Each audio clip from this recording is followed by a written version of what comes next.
At the beginning of Chapter 4, everything we know of Gatsby are from rumors. When Nick and Gatsby are on their way to lunch, Gatsby is trying to gain Nick's trust, so he tells him basically his whole life story. We find out that he was the son of a lot of wealthy people. He grew up in America but educated at Oxford, traveled the world when he became rich, was a lieutenant at the beginning of the war but got promoted to major. Now that Nick knows about Gatsby, he doesn't seem so mysterious. Yet Nick still wonders about if he's telling the truth. In Chapter 4, the theme I chose was we can achieve our ideas of perfection. Through Gatsby lies, he's kind of achieving his ideas of perfection. As he tells his story, Nick says how it's kind of hard to believe that he was saying the truth. For example, in this quote, he says, "And I knew why Jordan Baker had believed he was lying. He heard the phrases educated at Oxford, or swallow it, or choke on it, as it had bothered him before." This was on page 69. This shows how Gatsby was trying to hide all he had, or like he had a mystery to hide, and wanted people only to see his good side, the rich guy he is, and how he had it all. Gatsby talks how he had awards from the military and had a wealthy family. This shows how he has pursued the idea of being a perfectionist and how he has achieved those perfectionists through his life.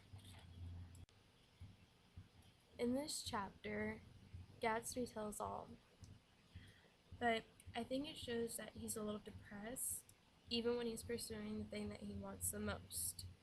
For example, in this quote, "Then came the war, old sport.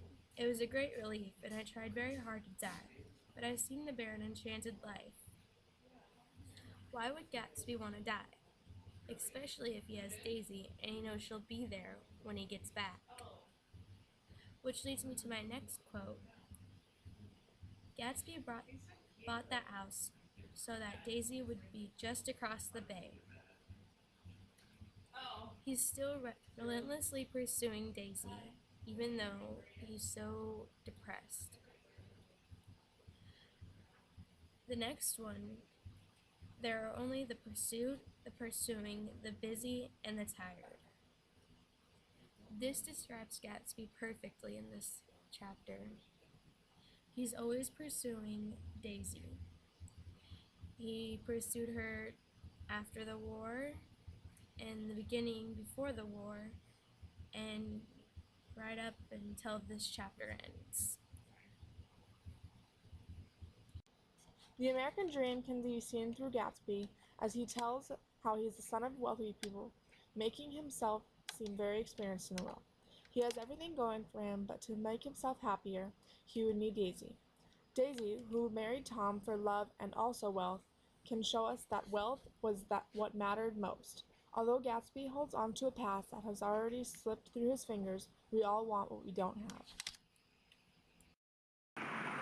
Coming to you live from the next day, we're going to interview some of the neighbors of Gatsby.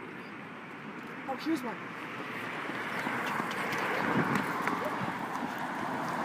Would you like to interview some? Okay, well, have you ever heard of Gatsby? A little bit. You've heard of him, yeah? I've heard of him. I don't know much about him. Yeah, he's kind of a mysterious guy. People don't know much about him.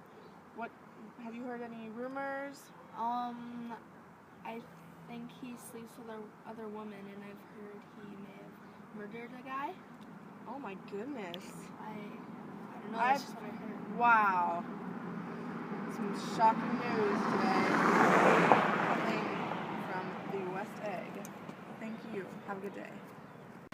This is Emmeline Bell, and how are you today, Emmeline? I'm good, but you really shouldn't be interviewing me right now. I look dreadful, but not that I won't say no. Do you know Jay Gatsby? Anybody knows Jay Gatsby and his parties. Yes, of course. You've been to them?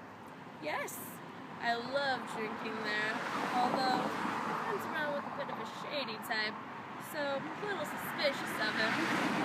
Yes, he's kind of a suspicious man. Have you heard anything about him?